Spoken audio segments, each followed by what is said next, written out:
YouTube, what's going on, you guys? Today we're gonna be doing a low taper blended into the beard. This is the end result right here. If you guys haven't yet subscribed to my channel, make sure you guys hit that sub button, guys, to support the channel. I'm dropping tutorials every single week.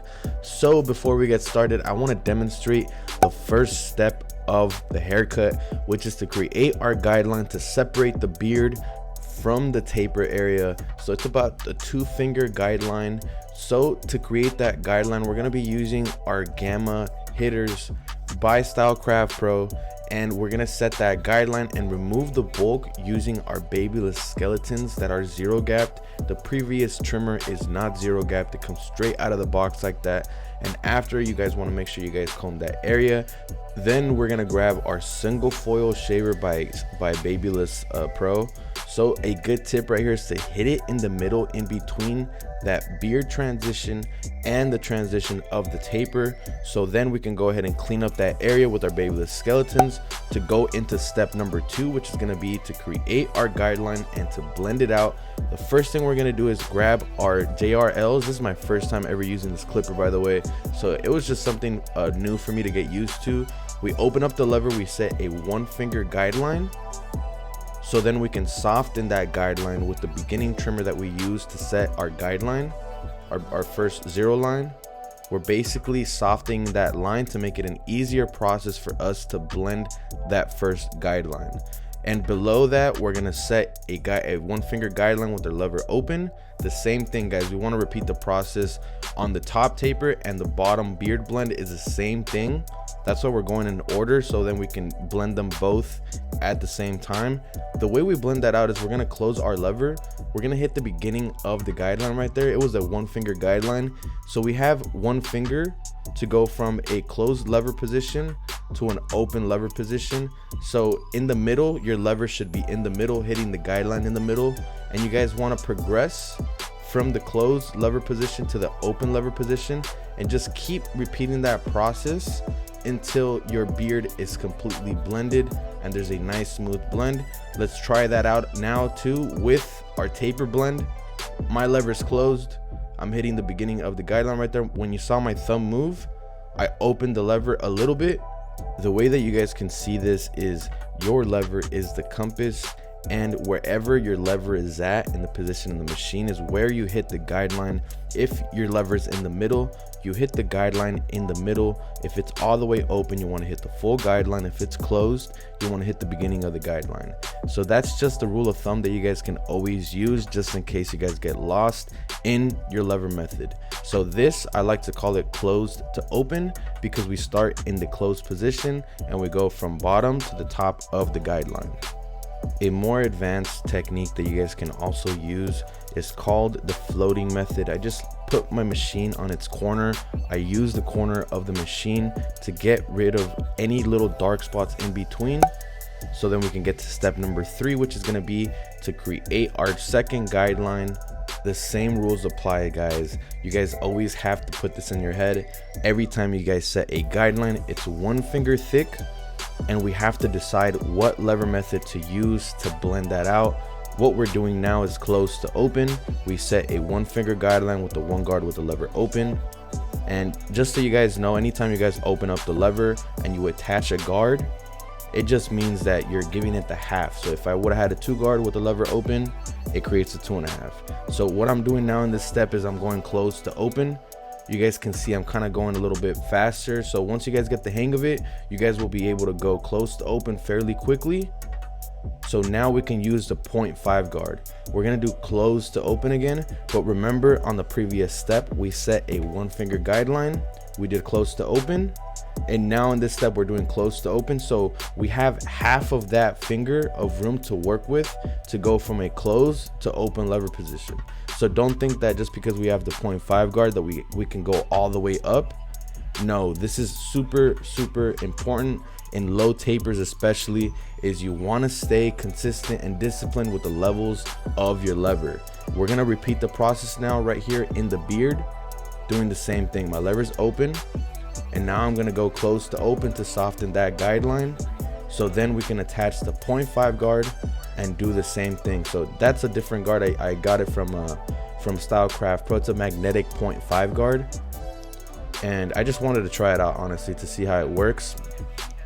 And we're doing close to open now, guys. You guys can see the nice smooth blend, and it's super important to blend both the beard and the taper at the same time so you guys can create that nice clean transition.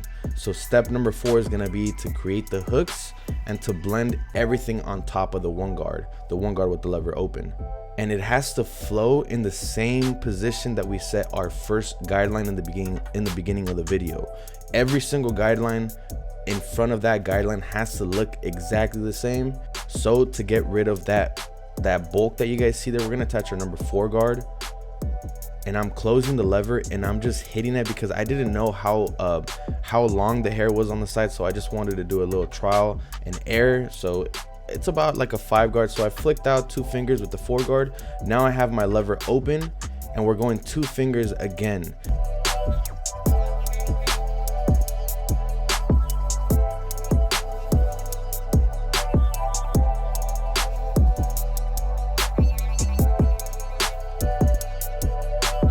I hope you guys didn't get confused by me going from the 1.5 guard to the 4 to the 3 and now the 2. I'm just blending now the 2 guard into the 1.5 guard, doing close to open, because we wanted to blend the top area, the dark area first before we blended the middle. I just wanted to do that because I like keeping my blends nice and tight, especially when you guys are working with low tapers. Sometimes it's beneficial for you to go and blend the beginning of the taper and then to blend the outside portion and then to connect it in the middle to make sure that everything is nice and dark. And for the C-cup area, guys, start at the temple and then connect it in the middle, and make sure you guys are using your trimmer like a pencil. And you guys can't see there, but I'm using my middle finger as support when I'm going through that motion of creating the C-cup area. And you guys can see there the darkness in that blend, just the dark hairs that I'm going in with my thinning shears. Just 1 pinch is all you guys need, guys. You guys go above and only grab the dark hairs that are sticking out. You guys can see there, just 1 pinch. And sometimes your guards aren't gonna do the work, so you guys have to manually just dig out dark spots and get close with your detailing work, because this is what's gonna separate you from other barbers, is being able to detail your fade after you guys go through it the first time. Every single time I run through the fade the first time with the guards, it's just my rough draft. And right here with the beard, you guys want to make sure you guys take your time when you guys are lining your client's beard up, and make sure your trimmers are nicely set. You guys don't want to nick your client. And for my client's C-cup area, make sure you guys have a straight razor. I like using the straight. I just barely got it, so it was my first time using it. I usually use an exposed razor.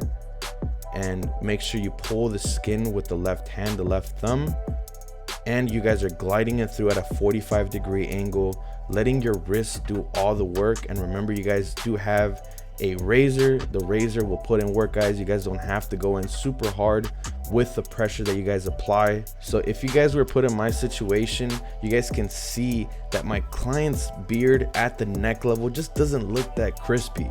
So I was like, hey bro, like, I think you should go about a finger above that, because it's gonna make your jawline look way better. It's gonna make your beard look way better and fuller, and it's just gonna look a lot more crispy. And he was like, you know what, I trust you, I trust your advice. And I went ahead and I executed that, guys. You guys can see it looks way better now.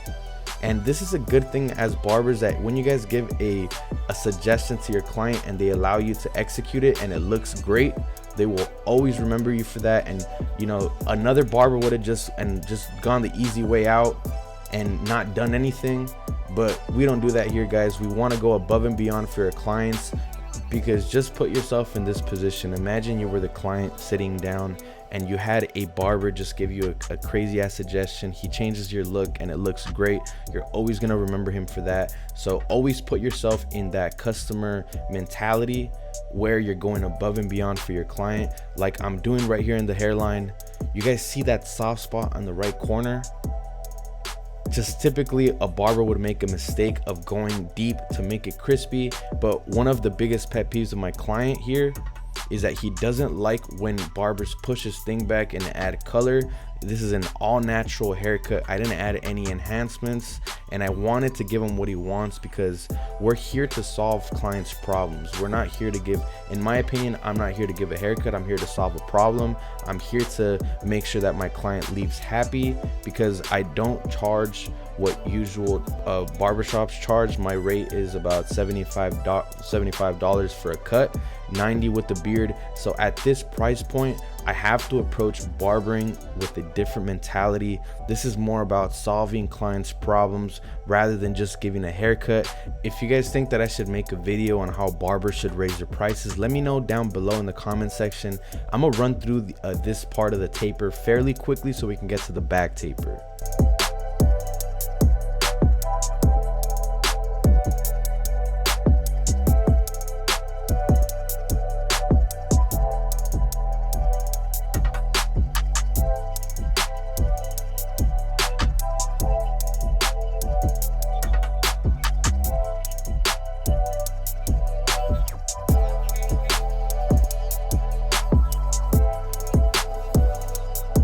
So once you guys are done with that other side of the taper, we want to go ahead and connect the lineup. We didn't do the other side of the lineup. A great tip that you guys can take from this video is simply when you guys have your C-cup area done already, it gives you a good perspective on whether your hairline is going to be straight. You guys can see this, both C-cup areas are both aligned perfectly, and now we're just detailing the mustache. And my client does have soft spots in his hairline. It's okay, guys, we're giving a natural look. The first step in the back taper is going to be to create our guideline using my babyless skeletons.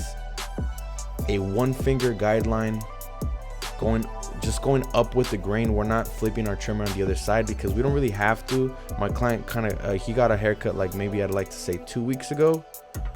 So just going up with the grain like that, it makes it an easier blending process. So once you guys are done with that, we want to grab our shaver, our single foil shaver, and flick out towards that area. Don't go all the way to the top of that area. Make sure you guys leave a little bit of room, because it just helps with the transition and the blending process of this first guideline. Now we're utilizing our seniors with the lever open. This is my first time also using the seniors too. And once we have set that guideline, we're gonna go ahead and grab our trimmer again and baby tap the beginning of the guideline to make it a smoother process for us to blend out on the next steps. I like using the trimmer we use to set the guideline to soften it, to go close to open now with the seniors. Close the lever, open the lever a little bit, go a tiny bit higher. And the way that I like blending back tapers, I like working on one side first, and this side I'm working on the right side. I blend the right side out and then I blend the left side out just to be more organized with my work. That's just kind of the way that I work. So now my lever is open. So now I'm going to repeat the process, go way faster now on this side. You guys can see my thumb on my right hand. It's just I'm pushing the lever little by little as I keep going higher into the blend. That's just when you guys get used to it, you guys are going to be able to go a lot faster. So then we can go to the next step, which is going to be to grab our one guard, open up the lever, and do a 1-finger guideline. And like on the side taper, we're just going to repeat the same steps, guys. We're going to open up the lever, create our guideline. Once the guideline is set, let's close our lever, hit the beginning of the guideline.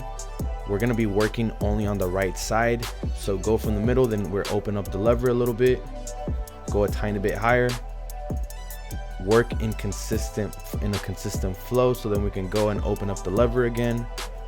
Just consistency will always win, guys. You guys can't really see much of the blend because everything comes together with the 0.5 guard, but as long as you guys are moving in a consistent fashion, doing close to open, you guys will be able to get a nice crispy blend. So on the left side, repeat the process. So then we can attach our 0.5 guard now. I know I said close to open, guys, but I lied. So now we're doing open to closed. It doesn't matter what lever method you guys decide to use. You guys can use close to open, open to closed. You guys will end up doing that method regardless, because when we go from close to open, you reach the top of the fade, you want to come down from the fade, you just do open to closed. I hope you guys don't get confused by that, but once you guys are in the trenches and you guys are trying out these haircuts, you guys will be able to understand what I'm talking about. Once we're done with that 1.5 guard blend, everything on top of that is a lot darker. So like we did on the side taper, we're gonna test it out and see how long his hair is. I'm using the 5 guard and going about 3 fingers above that 1.5 guard that we just blended, so we get a feel of how long his hair is. I couldn't tell because his hair is pretty thick and dark, so we go with the 5 guard, and now we go with the 4 guard. 2 fingers, we're gonna be flicking out. This is kind of like a quick step, guys. Then we go 3.5, 2 fingers again, flick out. So we started with the 5 guard, we went the 4 guard, now the 3.5 guard, 3 with the lever open. Then we want to close the lever and do the same thing, guys. 2 fingers, just make sure that you guys are flicking out using your wrist. So then we can attach our 2 guard. Now we're going 1 finger, so this is more detailed. Once we get to the 2 guard, this is a 2 guard with the lever open. This is a 2.5, 1 finger above that guideline. Then now we have 1 finger now, so we're gonna go close to open with the 2 guard. So we're gonna go close to open with the 2 guard and then finish off the blend with the 1.5 guard. So we did the same thing that we did on the side taper. We worked from the bottom to the 1.5, and then we blended everything on top of the 1.5 to connect to the 1.5 guard on this step using the close to open. To start that lining around the ear and the back of the neck, start right here at the top of the ear. Then we want to go and line up everything that's in the back of the neck to connect it at the top of the ear. This lining is very underrated. A lot of people don't talk about it. You know, everybody just wants to talk about the blends and the lineup, but what makes or breaks the haircut is the detailing around the ear. Never see as detailing as wasted time. Even if it takes you an extra 20-30 minutes, whatever, there's no deadline on detailing. This will enhance your barbering skills. This will take your skills to the next level. You'll understand haircuts at a whole new level. To be great at what you do, you have to take care of the details. The small things add up through time. You know, this is the before of my haircut. This is the after. This is a low taper blended right into the beard. I appreciate you guys for showing support on my channel. We're about to hit 40,000 subscribers, guys.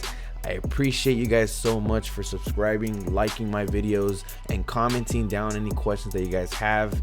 I fuck with you guys. I'll catch you guys next week for more tutorials. My name is David Escamilla, and I'm out of here. Peace.